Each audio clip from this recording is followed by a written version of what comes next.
Hi, it is a privilege to welcome you to Stand Up and Redo. It is a soulful, honest podcast hosted by me, Petra DeMuse, a woman over 50 who is navigating life's most tender transitions with courage and grace. I have weathered the storms of 2 divorces, raised children into adults, embraced the joy of grandchildren, and learned, perhaps for the first time, how to stand comfortably in my own solitude. Each episode explores the profound wisdom that comes with age, the lessons etched in heartache, the beauty found in unexpected places, the laughter that bubbles up in the quiet, and the peace that settles when we stop running from ourselves. With reflections on love, loss, aging, happiness, and the sacredness of this one wild and precious life, Stand Up and Redo is a companion for anyone who's learning to live fully after everything they thought would last has changed. This is a space for late bloomers, deep feelers, and fierce survivors. Come for the comfort, stay for the truth, and leave a little lighter each time. Hello, and welcome to Stand Up and Redo with Petra DeMuse.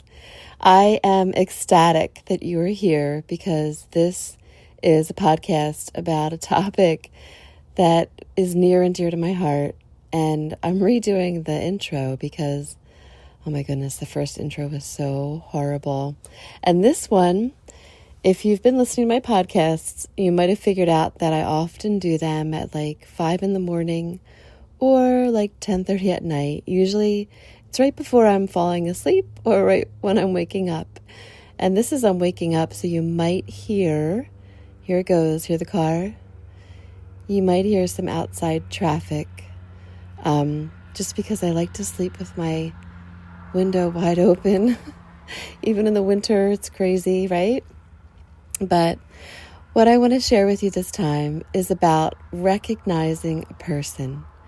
And I looked up, I think it's kind of sounds funny, recognizing a person, but I was trying to figure out what to title this and how to make this one special and how to get my point across.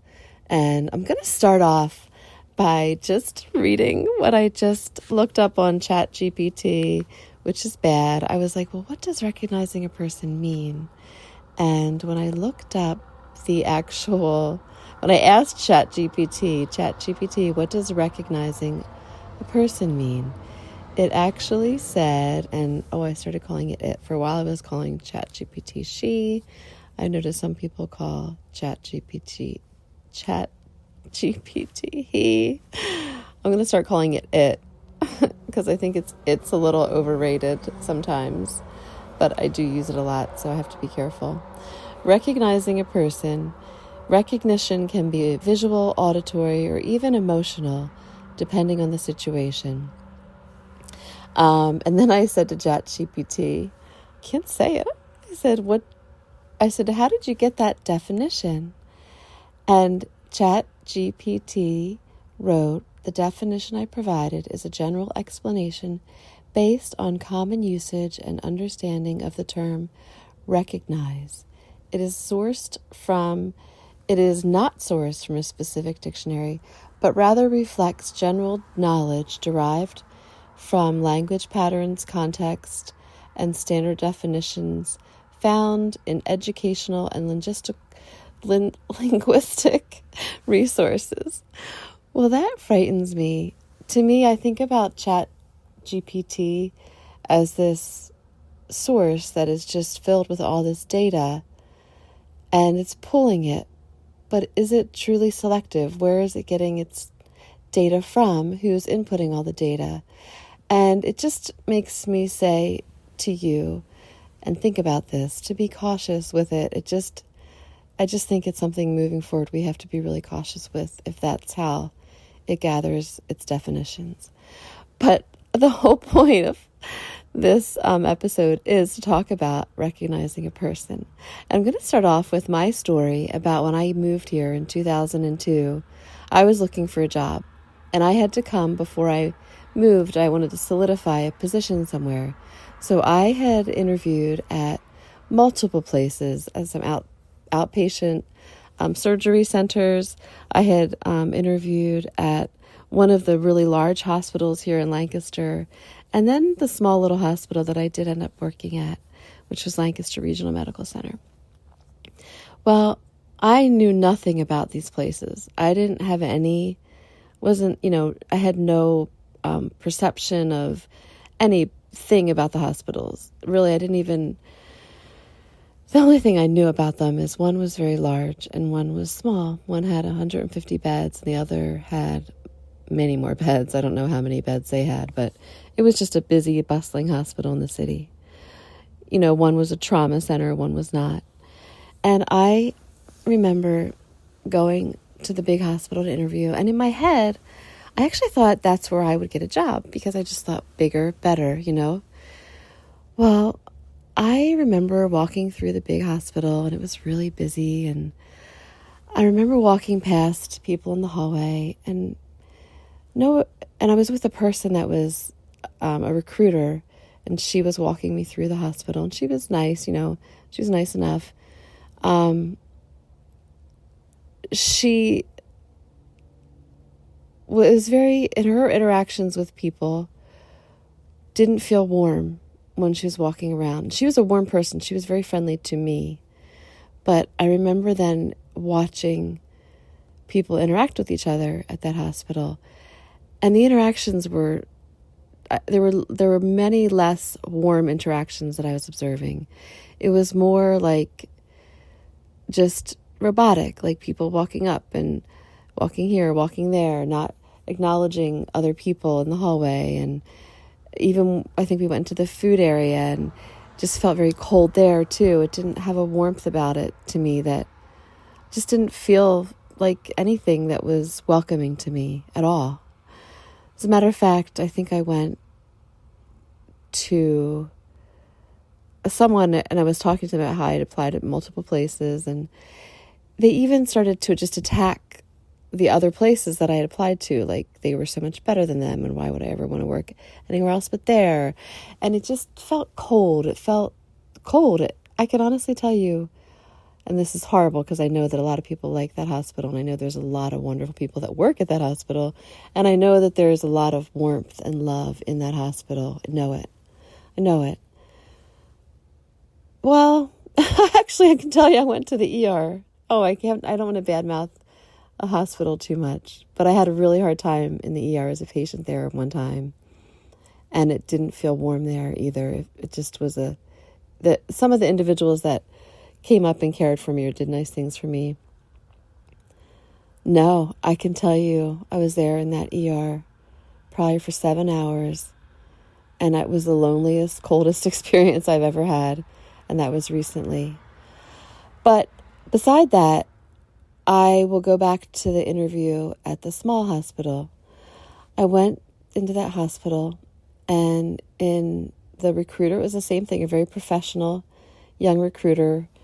The recruiters were on the same level of interaction with me and welcoming me and making me feel very comfortable. The recruiters themselves were.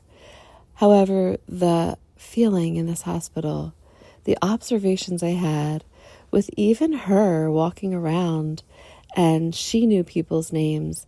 And then even when I went into the cafeteria, I watched a girl at the cashier just having multiple conversations with people that were kind. And then I watched people just quickly walk up to each other in the hallway or just give like a nod or a hello and actually interact with each other. Like they actually knew each other. And it was at that time that I took the job, the hospital was a little busier, and it wasn't bustling and crazy like the other hospital. But the warmth was, I don't say, the words I'm going to use probably are not correct. Well, palpable, tangible. I could feel it. I could feel the warmth. I could feel it. And that's why I chose to work there. Interesting enough. That's why I chose it. And it was almost like a thank goodness I came and had, just didn't take the job. I actually came and got a full tour because they were trying to recruit. At that time, there were sign-on bonuses and they needed help desperately, these hospitals. So I had pretty much a choice of which one I wanted. And they had, they were paying for sign-on bonus, and both of them had comparable sign-on bonuses. And the money was comparable. The money wasn't the reason I took the job at all. It was about that feeling that I had. And I felt like I was recognized when I went in there. People recognized me as a person, were kind to me.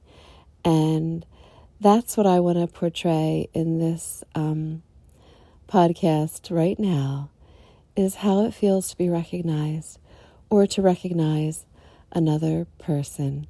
And I'm actually going to continue on with this, with talking about a person I always bring up, my mother. I can still remember when I was a little girl. She was very friendly, unassuming, almost naive in her conversations with people. And people liked her. And I don't ever remember her treating any person that we met, young, old, rich, poor, different color, race, ethnicities. I don't ever remember her treating people any different. She was just a kind person, and I got to observe that when I was a little girl. And then on the opposite spectrum, I had my grandmother, my grandmother was a really loving woman to me, but I remember when I would go out with her when I was a little girl, she didn't act real kind. She was very withdrawn to herself, and when we would walk around, if she asked the woman at the bakery for something, she didn't really acknowledge the person behind the counter as anybody than someone that was serving her, and she would be like, "Give me this." And then she would say thank you, of course, at the end of the interaction, but it was very much like, I would like to have 4 of these and 2 of these and 6 of those. And then there was never like a, "Hello, how are you today?" or like a warm smile. She was just very businesslike. And the interaction when I watched her as a little girl compared to my mother was so different. And I guess what my whole point of the podcast coming up is to ask you to take heart when you meet people and acknowledge them and recognize them as a person. And I have to get back to my mom again. Gestures of kindness. And I'm going to just tell a story. And I don't think I told this story yet. I hope not. But when I worked at a doctor's office many years ago, it was before HIPAA. So this was way before HIPAA. This was actually in the early 90s. I worked at a doctor's office for a short time, and it was a wonderful place to work. They were very kind there. I know I've mentioned that doctor a couple times that I worked for and how kind she was. But I remember there were a lot of poor people who made a lot less money. It was in Wildwood. It was in North Wildwood. And in Wildwood, I remember there were just some areas where were people that had really low income, were on a lot of welfare, financial assistance. And my mom, we ourselves did not have a lot of money. This is the irony of it. We were always struggling financially, and that's okay. I don't want to talk about that a lot. But what I want to say is I remember my mom just saying, "Honey, would you just get me like the addresses of like 5 of the people that come in there, the patients that seem to need the most help financially, who are like the most hurting for food or clothes." And I did that. This is really bad because this was before HIPAA. I can tell you this was not like during HIPAA. So my mom armored with these 5 addresses. It was around the holidays, and we made these bags up. I'll never forget it. We went and bought like all the stuff that you would need to make a Thanksgiving dinner. But we bought canned stuff, so it was non-perishable. We bought like a canned thing of turkey meat. I don't know where we got it. It was like canned though. And then we had like canned corn. I think we had some kind of mashed potato, some kind of potato that was, I think everything was in cans. And then on top of that, we bought little gifts for children. We bought a couple little girl gifts, a couple little boy gifts. We bought mugs, coffee mugs for the dad, and like some pretty soaps and maybe like perfume for the moms. And we put all this stuff in bags for families. And then we snuck out. This is kind of scary when you think about it. It was late at night. It might have been like 10, 11, I don't know. Or maybe it was early in the morning. But it was after people would either go to bed or people would get up. And we drove around in her car with all these bags, like probably like 5 or so bags of all this food and gifts. It might have been more bags for each family, but it was about 5 families with items. And we snuck up on their porches. And I remember we didn't even knock or anything. We just left the bags right outside of their front doors. And I said to my mom, Mom, what if we get the wrong house? Or what if somebody steals it? It was funny. I'm like, what if somebody steals it? I remember her saying, oh, well, if they steal it, it's okay because they probably need it. I was like, okay, Mom. But she would do stuff like that when I was a kid that was just so thoughtful and secretive. She didn't talk about it. We just did it. And she did stuff like that all the time for other people. And we in return had a lot of people do nice stuff for us through the years. But I just think about recognizing a person, and that's one way to do it. I thought that was really a neat story, and I just wanted to share it, especially because it is the holidays. But yeah, so I'm going to talk about recognizing a person. That was my very long intro. And thank you for listening, and I hope you enjoy it. Traffic and all. I worked a little harder this week, did a little more work, and ended up putting myself in a situation where I needed to stay in an Embassy Suites on a Friday night, which is not like me. Usually I'm home by Friday night, but I'm happy I got the work done, and I'll be traveling tomorrow on Saturday on the train going back from Boston to Lancaster, PA, and that's fine with me. I'm okay with that because I pumped out a lot of work. I feel good about it. Got some things done, and that's just how it is. But what I thought about today, I was talking to one of the people at my work, and this isn't about work. This is about my own personal life, but she was excited. It was Friday night, one of the people that I was working with, and she's like, yeah, tonight I'm going to go home. I'm going to sit by the fireplace. I'm going to have my dog and my husband, and we just usually relax on Friday nights. And I got a little twinge of jealousy because my dog, I don't know if you all know this, but I had a dog that I still love her. She's my dog who I traveled with a lot, and my son lived with me for a short time. And when he lived with me, he brought his big dog, who's a husky named Ralphie, and Inky and Ralphie kind of fell in love. And I used to take Inky to hotels with me when I traveled, and she was an amazing dog. She was really quiet. She'd jump up on the bed and she'd watch TV. But then my son, because he lived with me with his dog, would tell me, hey, Mom, he didn't live with me that long. He only lived with me for 6 months. But he would say, hey, Mom, it's all right. Just leave her with me. I'll watch her. And then at night, he would walk Ralphie and Inky together. And then Inky, my dog, and Ralphie would have the day together to hang out in the house and just chill out. But meanwhile, I would go to work and not take her with me anymore.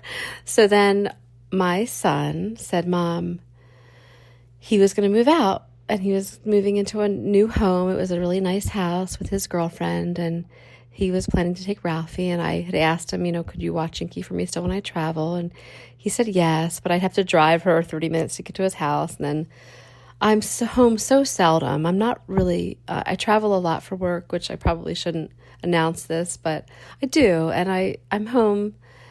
When I'm home, I would pick up Inky, and I would then, that would be the time that I would have with her. But he asked me if he could have her, if he could keep her, because he said when I took her away, Ralphie would get depressed. So I decided, with him, we made a decision to let him, I guess, have her, which was the hardest thing for me at that time to do.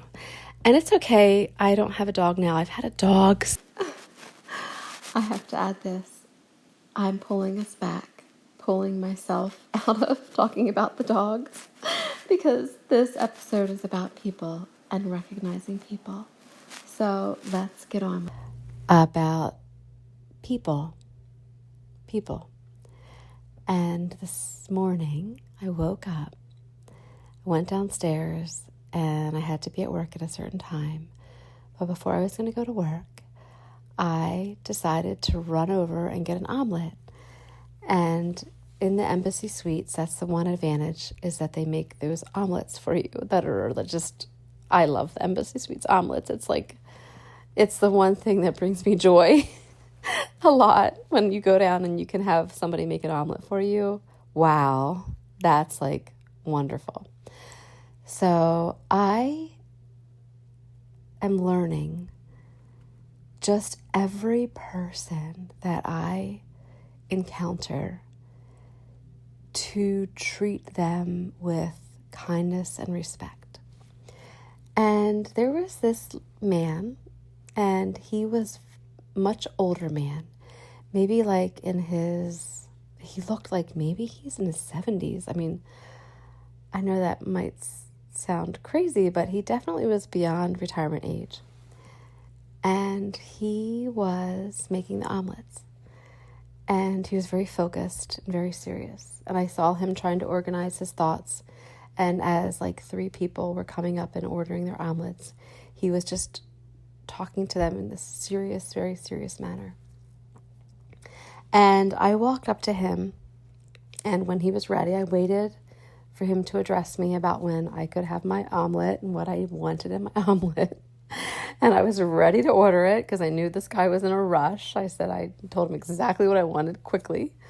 But before I did that, before I told him exactly what I wanted, I just said, "Hello, sir, how are you?" And he said, "Good, thank you." And I said, "Okay, I will have an omelet with bacon, spinach, and mushrooms." That was my omelet. And anyway, so he said, "Okay." And I walked away then because I don't waste time. When I ordered my omelet, then I had to go get my coffee because I was actually going to be like in the car driving away within 10 minutes, and I knew I had to be ready to go. So I was on a mission to get all my stuff ready, packed away. I have like a certain whole big routine I do. And the omelet was a little bit special because I don't always get an omelet made. Usually when I stay at Embassy Suites for 2 or 3 nights, I'll do like just sausage and eggs or like fruit, and I'll just do an omelet for one day. Well, this morning I was really hungry because I've been eating a lot less, trying to lose weight. So I'm like, okay, I need an omelet this morning because I need some calories. And I am crazy about tipping. If I don't have a tip for a person, I will go find an ATM. I will even come back and give them a tip. I can't stand the idea of not tipping a person. And I looked in this man's little tip jar, and there was like a bowl there, and there were just $1 bills in there, and there weren't a lot. I looked at them. There was maybe like 10 $1 bills. And this man was working hard and doing his best. And I was like, no way, I'm not giving this man $1. So I ran back, and out of my wallet, I grabbed a little $5 bill, which still, I mean, it's humble, a $5 bill.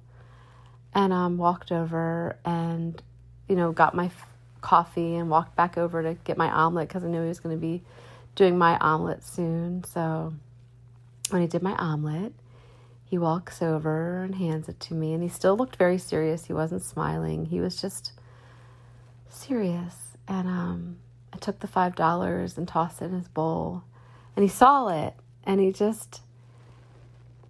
did the most beautiful smile. He smiled. He hadn't smiled the whole time. The whole time he just looked very focused and just serious and not even, the guy's working because he needs money. For crying out loud, he's working because he needs money, and he's like beyond retirement age. So come on, seriously? Give the guy a tip. So when I gave him the $5, it was just the cutest thing. Wasn't a lot, but he smiled and he just looked right at me, and it was the first time his eyes ever made contact with me. And he just said, "God bless you." And when he said, "God bless you," it was so genuine, and I actually felt like, oh, God's going to bless me like today because this man told me that God bless you. And I walked away, and I sometimes feel like that's what recognizing a person is all about. That is recognizing a person. Something as simple as, I don't know how he was going to react when I gave him a little bit more money than was in his little bowl that everybody else was giving him. I didn't know how he'd react, and it didn't really matter to me. I didn't care if he ever even looked at it, if he cared. I really didn't. I really just wanted him to have a little bit more money in his tip jar when he went home. That was really my goal, but it just felt really good to have him look at me and smile. And, I walk away from people in those situations, and I often think, that's a person who's going home to a family, and you don't know what their family is like. Or maybe that's a person who's going home to like live alone, and they don't have anyone. Like, we don't know what their life is like, but we have to recognize them in the moment that we have with that person.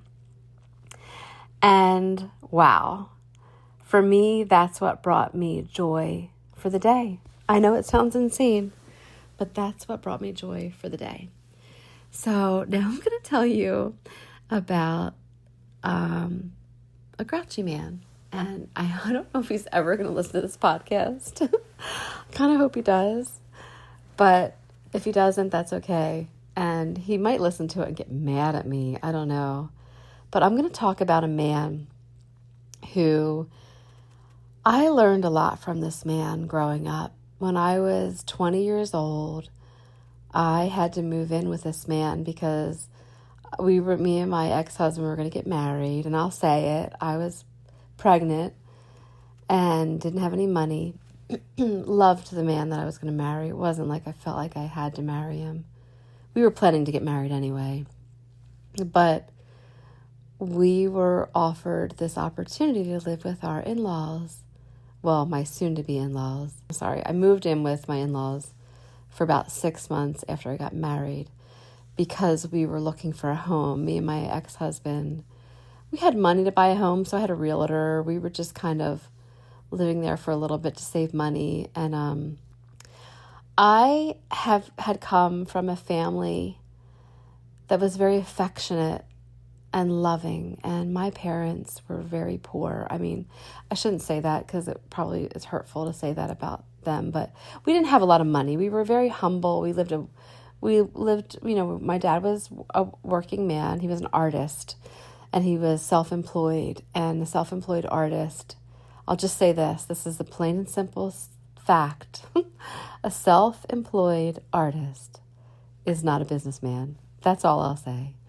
And my mom worked hard. She didn't work for a long time.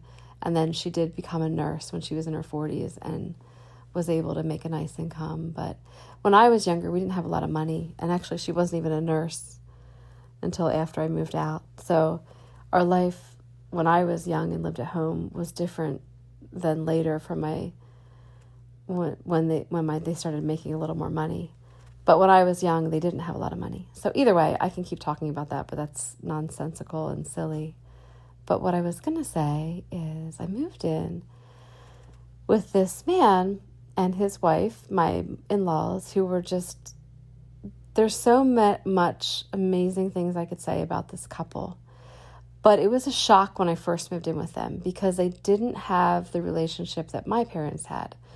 My parents talked to each other every night, and I felt like my dad and mom were connected, and it was like they were a unit at night. Like they just were connected. They were in love, and they still showed affection in front of me. They hugged and kissed. There was a lot of love and affection. I wouldn't trade that for anything. I wouldn't trade that for all the riches in the world. I can tell you that. So I was from a family like that. And then when I moved in with my new husband's family, never saw affection. I mean, I know they loved each other, and I don't want to downplay it. I can't downplay it because they did. It was just different than what I was used to. They had very separate, like in the evenings, my father-in-law sat in one room and my mother-in-law was in another. And it was just a different feeling to live with this family. It was very different. But I don't want to talk about their relationship. I want to talk about my relationship with this man who was my father-in-law. I felt intimidated by him, and I didn't talk to him much. I was real quiet, and he was rough. He was a little rough, to say the least, and that's okay. But through time, I was always kind, and he was, he dealt with me. I felt like he was dealing with me. I don't know if he liked me at first. I don't really know. I felt like I was an annoyance to him. I felt like I did something to like maybe I held his son back from something amazing he thought his son was going to do. I don't know what, but I felt like an annoyance when I moved in. But over time, I learned that this man needed to be recognized as a person who was his own person. I remember he started to learn things about me that were recognized. He recognized me. Like, I used to love ice cream. Oh my gosh. And he realized that I liked peanut butter ice cream. So he never said anything to me about it, but he would do the grocery shopping for the family, my new family that I was living with. And I remember every week that he'd come home, he would bring a gallon of peanut butter ice cream home. Even if there were like 2 or 3 gallons of peanut butter ice cream in the freezer, he just thought, okay, this girl who's living with me, this woman who's now my daughter-in-law, likes peanut butter ice cream. I'll buy her peanut butter ice cream. So it was just like these little gestures of kindness living with this man who was grouchy and mean and distracted from everybody else. He would just sit there every night. He had his routine, but he did these gestures of kindness and love. And I remember later when we had to we bought a house, me and my ex-husband, and we were going to try to rebuild this house ourselves. It was a house that was falling apart. I mean, it was just a little cottage, and we were 20 years old and we were able to buy it. And it was not in good shape, and we were going to work on slowly fixing it up. Well, this man, who's my ex-father-in-law, insisted on helping us, and he was amazing. He would come in and he'd be like, I have somebody that's going to do the drywall. How about if we put an addition on the back? How about if I do this? And I would just go with him because I worked, and I was had Sarah, my daughter, and I would take her in the playpen. I'd take the playpen or the pack and play or whatever it was to I called it the job site. It was my house. But the two of us, probably for like 3 or 4 months, my ex-husband was a fisherman, and he'd go on the fishing boat. And I spent all this time with this man. Sometimes I go there, we would never say a word to each other. He would just be working on the house, and he'd just grunt at me, or he'd be like, "Arr." Be like, what do you think about this? And he was just never said any words of affection or love, but I learned to treat him like an individual person. And then I learned that he treated me like an individual person. And I never would have thought highly of this man. I kind of was annoyed and frustrated by him, but through time learned that he wasn't a bad person. And I would have never given him the time unless I had to live with him in that situation. And I have another funny story about him. And this is about how people see you. He was a fisherman, and he was rough, and he dressed in old goofy t-shirts that didn't look that great. They were worn out, stained up jeans and his goofy sneakers and his baseball hat. And He didn't look like he had any money. He always looked like kind of a vagabond, driving around in his pickup truck, going back and forth to the fishing docks. And he had a lot of money at one time, and he told me the story. He owned some fishing boats. And in the fishing industry, if you're a commercial fisherman, you learn that one year you can be rolling in money. Like you can be making like close to, 3 digits or whatever, or not 3 digits, 6 digits, sorry, not 3 digits, that's horrible, 6-digit figures for your salary. And then the next year you can make like $50,000 less. I went through living with a fisherman and being married to a fisherman for 10 years, and our income would change so drastically depending on how the regulations were, or whether you were able to catch, or the weather, or just so many things. With a fishing boat, your income could change. It depends on what kind of fishing you do. I think clamming was a little more stable, but like if you were squid fishing or just certain types of fishing, your income could go from like $70,000 to $30,000. I know that might be from the past. I was a fisherman's wife years ago. I don't know what it's like now. It could be very different, but back then that was what our life was like. And it was just, anyway. So my point of my story was, my father-in-law went to buy a car, and he told me this story, and this is a story about recognizing people. He walked in to the car dealership, and said he looked kind of scummy, but he needed help.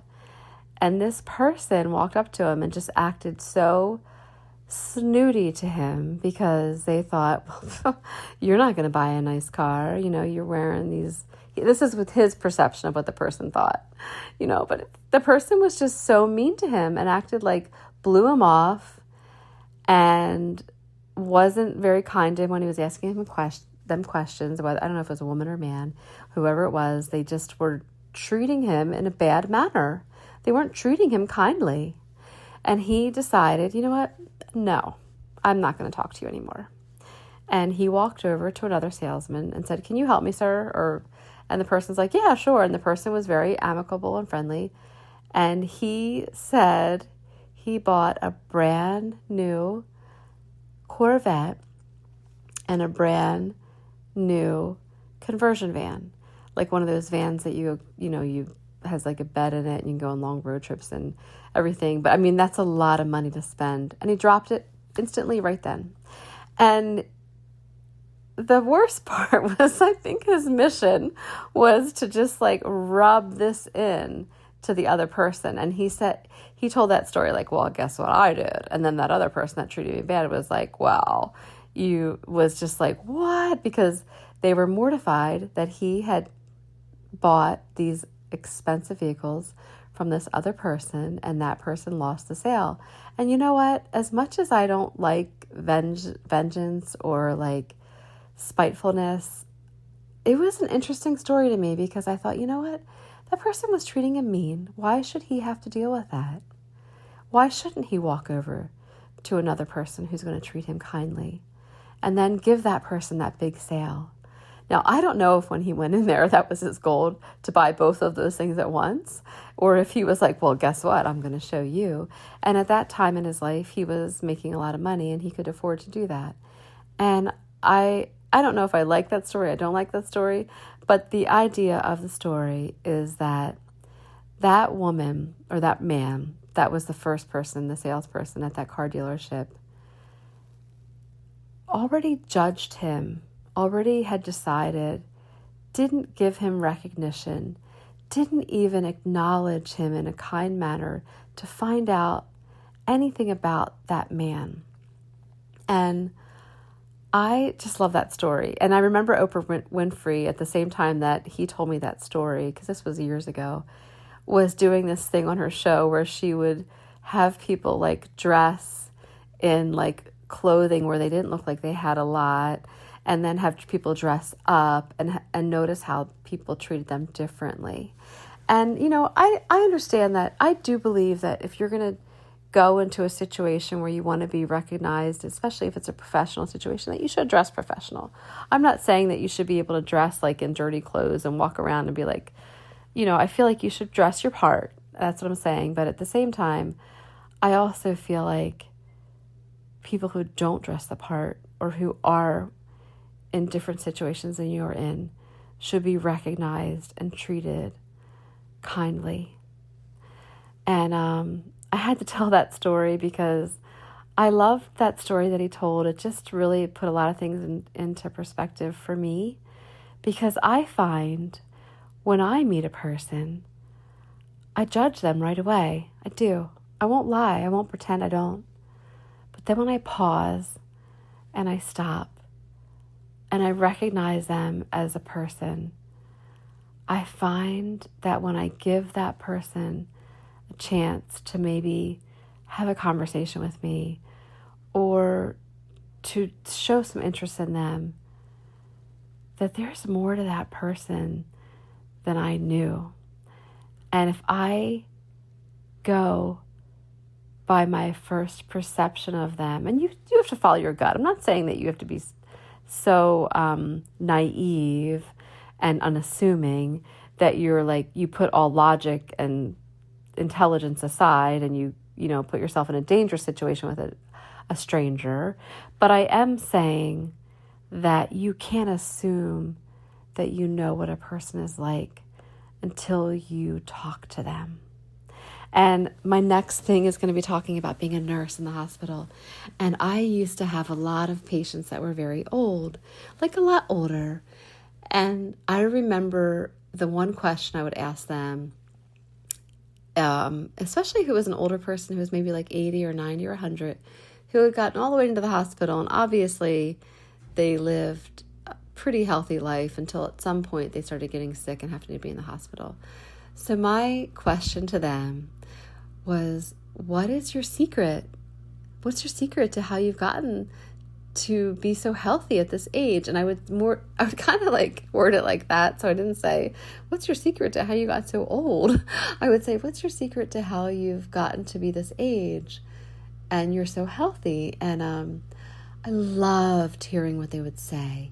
Like, I remember, I can still remember actually asking this question, and it takes me back to the place that I asked them. I remember a man came for an endoscopy procedure, and he was probably like close to 90. He was like still a little bit muscular. Like sometimes you'll even notice these people are obviously healthy and working hard to stay healthy. And I just said, what's your secret? And he said, I walk 2 miles every day. And then like I would meet an old woman, I'd be like, and everybody would have a different answer. Like when I would say, what is your secret to how you've gotten this, to this age and you're this healthy, and what's your secret? And I remember people telling me all different things, like not just like that they were healthy, but like one lady said, I have a highball every day at 4 p.m. before I eat dinner. One guy's like, I smoke 1 cigar every week on Friday nights. Like it was like the most interesting things that these people would tell me. But the fact is that I would look at the person and recognize that they were a person. And I have to tell you a story about this man. I don't know why I'm telling it, but it was just one of my favorite patients ever. I had been his nurse for like 3 nights in a row, and he was this little, I mean, he was like, a smaller statured man. I don't like to say anybody's little, but a man who was smaller in stature. And he was very Italian. And he was probably like 80 or 90. I don't even know why he was there, because to me, the guy was pretty healthy. I mean, maybe like he shouldn't have been in the hospital. I don't know what he was in the hospital for, but either way, I just remember I did help him a lot. Like I helped clean him up. I'd help getting him in the chair. I'd help feed him, but he is still spry. And I had gotten him in the chair. He was all clean and crisp. I combed his hair. He just looked sharp, and he looked dapper. And I remember I had bonded with this older gentleman. We had talked a little bit. He was still able to tell me some stories about his life, and I think I'd gathered just a little bit I knew him. I felt like I knew him by this point. And I'll never forget, he just took my cheeks. I leaned over a little bit to do something to get him situated in his like chair, and he grabbed my cheeks with his two hands, and he just pulled my face into his face, and he gave me the most amazing kiss. It was just amazing. And I got mad, and I said, you know you're not supposed to do that. And he just smiled at me, and I walked out of that room into the hallway, and I just couldn't stop laughing. I just was like, I don't know. You know what? It was just really special. And I just thought, oh my gosh, this like 90-year-old guy just like kissed me on the lips. What? And I didn't even care. He was just the most precious man ever. And I just have learned that I'm going to take you to a place about a story that made us a little more sad a little bit. And it's about my friend. When I was a young girl, I was in high school, and I was all over the place in high school. I didn't really have a clique of friends. I never felt like I was very shy. Never felt like I could talk comfortably in a group of people. Always felt like I was just like the observer in every situation I was in. And I know that sounds really weird to say that, but never felt truly connected to a group of people. I don't know why. But I was involved in a lot of things. Like I was on yearbook, and I loved yearbook, and I loved it. I loved the camaraderie of it. And I eventually was the yearbook editor, and I don't know why I was the yearbook editor. I felt special and privileged to do that, but I was excited about that job, and I loved it. But then I was the class secretary, but I only became the class secretary because one of my friends wanted me to try to get into student council with her, and then she didn't get into student council, and I did, and I was the class secretary. And I remember going to these places, like being in the yearbook, and then being the class secretary, and then I never felt like I belonged there, though. I never felt like I wasn't part of the clique. Like I didn't feel like, even though I had friends and connections, and I felt kind and this little bit of camaraderie with those people at the time that I was there, I never felt like I was part of their clique, even in anything I ever did. Never felt like that. I loved sports. I felt like cross country was my jam, but I always felt kind of alone, like I was alone in every situation I ever did. I didn't feel like I had, first off, I had severe anxiety talking in crowds when I was younger.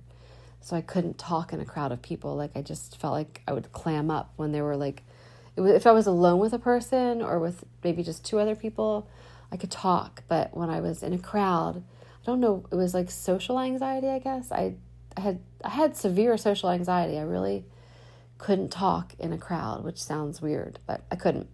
But I was still sociable, which is also another thing that's unique. But either way, what I was going to say is I had this best friend. Well, not a best friend. He was a friend. I had friends. I had friends that were really close with me at certain times through high school. And I had this friend, and I'll say his name was Jake, even though that wasn't his real name. And we were in art class together, and I even had a boyfriend and my first husband was my boyfriend when I would hang out with Jake. But when I had a boyfriend in high school, that's another thing. I wasn't all mushy-gushy with my boyfriend. I had a boyfriend, and we were friends, but we still had separate lives. I wasn't one of those girls that was like suctioned to her boyfriend, but I'm really going off because my whole goal is to talk about Jake. Jake and I would get together after school every day, and after we were done, we did this thing where we would take a walk. And I remember taking a walk with him. We would just walk and talk, and it was just like almost like I have not felt that comfortable with another person for a long time. we were very different people. I was artistic, he was artistic. We were in art class together, but he was much more artistic than me. And I think he was finding himself. He was in sports, and I think he was turning into an artist. Like, that sounds funny, but he was athletic, and he was Pakistani, and his parents were from Pakistan. And so he was an Indian. And I never even thought about that at all. I have to be honest. I really had this amazing friendship with him. I would go to his house after school sometimes, and his mom and dad were super sweet. His mom and dad had an ice cream truck, and I remember I only went to his house maybe a couple times, but I do remember it always smelled like curry and like Indian spices, and they decorated different than what I was used to seeing. Like, there were more vibrant colors in their decor, and I really enjoyed his company a lot. And it was maybe 2 years that we were friends, but then, after you get older, I think by senior year, maybe he had a girlfriend. I was like more connected to my boyfriend senior year. And then I was also really busy. I was in lots of sports. I was the yearbook editor. I was the secretary. So I felt like the social life I liked, like that intimate time with just one-on-one friendships, there was no time for it. So I don't remember hanging out with him as much when I was in my senior year. Not because I didn't feel like he was a person that I cared about, but because I just didn't have time. But when I was younger, I wasn't as crazy busy, and we had time to just hang out after school. So we were friends, and never did I feel like... I do believe you can be friends with a guy. I know it sounds weird, but people often say you can't be friends with a guy. There's all these like things that you just can't. But I felt like we were friends and had a certain love for each other, friendship love for each other. And I remember, this is what I'm going to talk about. I never thought Jake was anything but my friend who I cared for, and enjoyed his friendship. I will never forget a person saying to me, "Aren't you worried that someone is going to think that you're dating an Indian?" And I will never forget that. You probably shouldn't hang out with them because people are just going to assume that you're a couple. And I thought, and what if we were? What if we were? Why would that even matter? And I will never forget that eye-opening moment of how people think differently. Like, I guess I was a little bit sheltered with that, but realizing that there are people that think that really are like that. And it was an eye-opener for me, because that wasn't anything I was thinking about. And I didn't even tell him that that person said that to me. I remember thinking in my heart, listening to the person say that, and then kind of try to process it. Didn't even really respond the way I probably should have. But then later, just in my own mind, thinking, you know what? It doesn't matter what anybody thinks. It doesn't even matter to me. And I just remember, I feel like that's where that person wasn't looking at my friend and recognizing my friend as a person, but was recognizing my person as something that was not worthy of being recognized as an individual, and that's not right. And so that was my other story, and then I'm going to tell you, let me see, I'm looking at my outline, because I actually have an outline. What on earth? Oh, I'm going to talk about one more story, and then I'm going to end this, because I have been talking for a long time, much longer than I thought I would.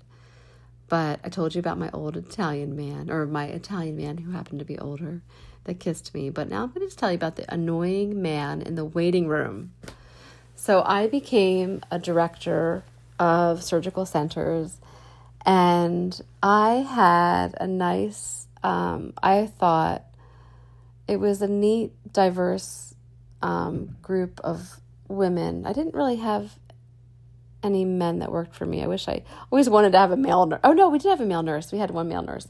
I always was frustrated because there weren't as many men that applied in the surgery centers that I worked at, because I thought we need some mixture of some guys and girls here. But I did end up hiring one guy before I left that job.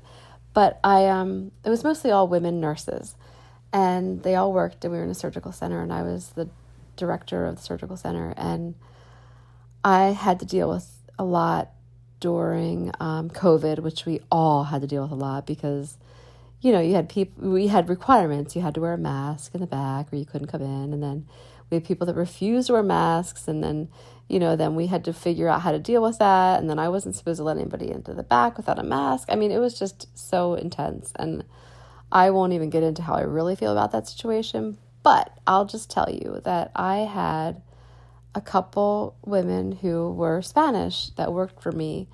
Thank goodness we did, because we have a huge Spanish community where I live in Pennsylvania. And it was so nice because when we had Spanish patients, we had nurses who spoke Spanish who could speak to them and just make them feel comfortable. It just was nice. I really liked that.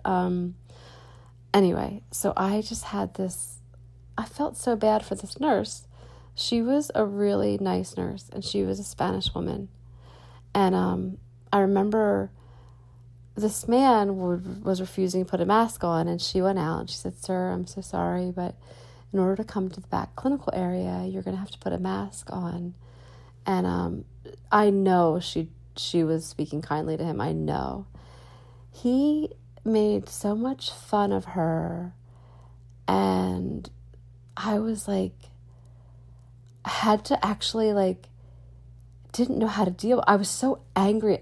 I'm usually a really good, calm person, and I can usually be the person that calms everybody down. And even when I was in the hospital setting, I remember when they would have an irate patient sometimes, even if it wasn't my department, sometimes they would call me over and say, "Petra, can you come talk to this patient?" Because for some reason, I could calm people down. I don't know, I just was, I'd go in and I just wouldn't get riled if someone was angry, and I could just talk to them in a calming manner. And well, this time, this man was full on making fun of one of my nurses who was Spanish and imitating her in a way that was so inappropriate. And I forget how he handled it, but we knew that we were going to have the doctor come out and talk to him.